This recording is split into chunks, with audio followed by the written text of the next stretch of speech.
नमस्कार विद्यार्थियों।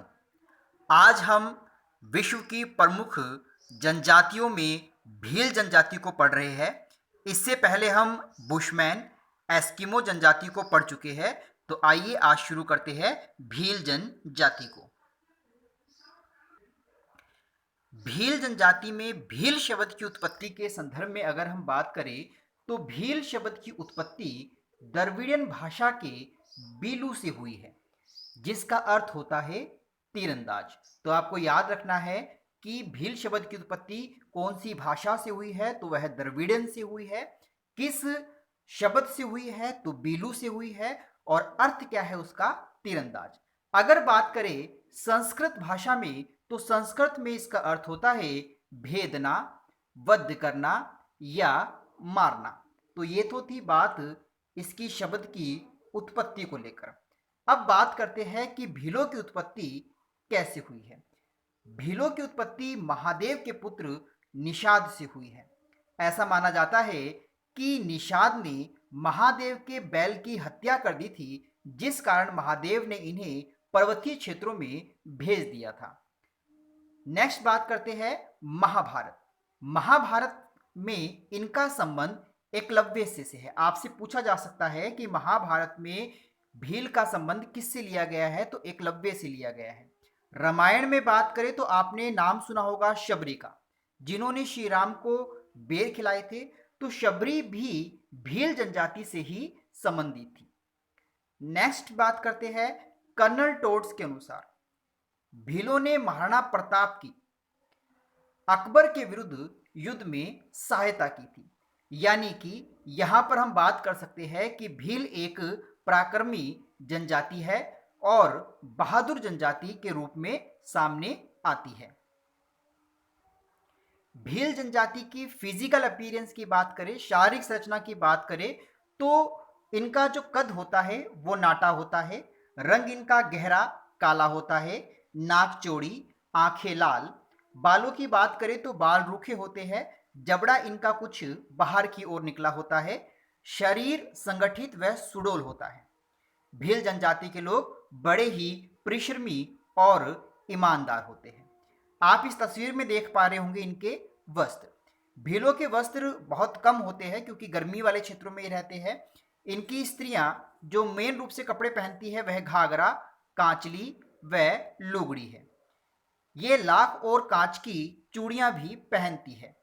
पुरुषों की बात करें तो पुरुष कमीज, धोती, साफा पहनते हैं। अब धीरे धीरे आधुनिकता के साथ इनके पहनावे में भी बदलाव आना शुरू हो रहा है। भील जनजाति के निवास क्षेत्रों की बात करें तो भारत में मुख्यतः राजस्थान में बांसवाड़ा, डूंगरपुर, उदयपुर व चित्तौड़गढ़ के जिले शामिल हैं। बात करते हैं मध्य प्रदेश की, तो मध्य प्रदेश में धार जिला, झाबुआ जिला और रतलाम जिले शामिल हैं। गुजरात में भील जनजाति मुख्यतः पंचमहल और बड़ोदरा में निवास करती है। इसी प्रकार से महाराष्ट्र के अंदर हम देखें तो औरंगाबाद, अहमदनगर, जलगांव और नासिक जिले शामिल हैं। नेक्स्ट चर्चा करते हैं आर्थिक क्रियाकलापों की। भील जनजाति के आर्थिक क्रियाकलापों में मुख्यतः आखेट और पशुपालन शामिल है। लगभग 80% कृषि कार्य करने में भी लगी हुई है। पहाड़ी क्षेत्रों में की जाने वाली झूमिंग कृषि को चिमाता कहा जाता है। ये क्वेश्चन कई एक कंपटीशन एग्जाम में पूछा जा चुका है। और इसी प्रकार से मैदानी भागों में की जाने वाली कृषि को दजिया कहा जाता है। तो आपको याद रखना है कि मैदानी भागों में की जाने वाली कृषि दजिया कहलाती है, तो पहाड़ी क्षेत्रों में की जाने वाली कृषि चिमाता कहलाती है। बात करते हैं भोजन की, तो भोजन में मुख्यतः मक्का का यह उपयोग करते हैं। छाछ को आटे में उबालकर यह राबड़ी बनाते हैं। और औजारों के संदर्भ में बात करें तो यह धनुष, बाण, तलवार, खंजर इनके प्रमुख अस्त्र शस्त्र के रूप में जाने जाते हैं। बाण इनके दो प्रकार के होते हैं, एक हरियो तो दूसरा रोबदो। ये दोनों याद रखने हैं। बाणों के प्रकार कितने हैं? दो है, एक हरियो और दूसरा रोबदो। पक्षी पकड़ने के लिए ये विशेष फंदे का प्रयोग करते हैं जिसे फटकिया कहा जाता है। तो फटकिया एक प्रकार का फंदा है जिसमें यह पक्षियों को पकड़ते हैं।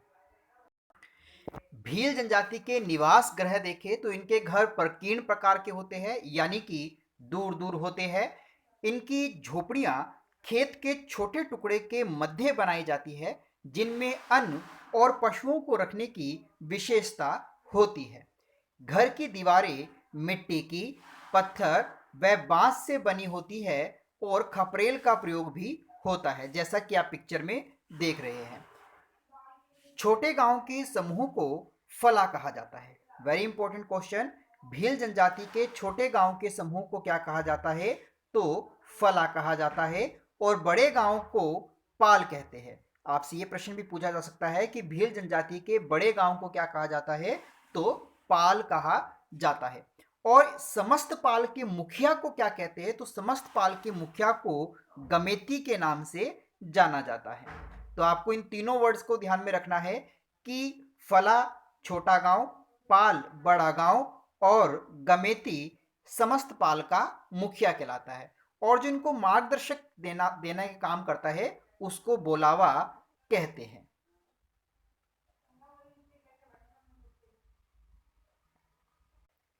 भील जनजाति के समाज और संस्कृति की बात करें तो भील जनजाति का समाज पितृसत्तात्मक होता है, यानी कि पुरुषों को अधिक मान्यता दी जाती है। विवाह के संदर्भ में बात करें तो बहुपत्नी प्रथा भी यहाँ पर पाई जाती है। इसमें विवाह का प्रस्ताव जो है वो वर पक्ष की ओर से आता है, यानी कि लड़के वालों की ओर से। लड़के के पिता को लड़की का मूल्य देना पड़ता है जिसे दापा कहा जाता है, यानी कि यहाँ पर लड़के वाले लड़की का मूल्य चुकाते हैं, जिसे क्या कहा जा रहा है? दापा कहा जा रहा है। एक और प्रथा होती है इनके विवाह की जिसे गोल गधेड़ों के नाम से जाना जाता है। इसमें युवक अपनी शूरवीरता, अपने साहस से लड़की को जीतता है और उसको चुनता है। बात करते हैं भील किस धर्म को मानते हैं? तो ये प्रकृति के मेन पूजक होते हैं, प्रकृति को मेन मान्यता देते हैं। कुछ भील नागदेव को पूजते हैं।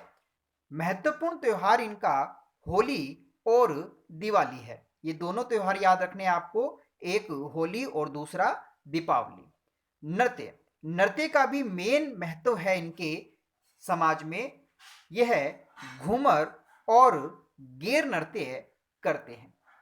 मेला, भील जनजाति का प्रमुख मेला बणेश्वर मेला है जो कि डूंगरपुर में लगता है। कहां पे लग रहा है? डूंगरपुर के अंतर्गत। यह मेला कौन से माह में लगता है? तो यह जनवरी और फरवरी माह में मेला लगता है। तो ये बात थी भील जनजाति की। उम्मीद है आपको अच्छे से समझ में आया होगा।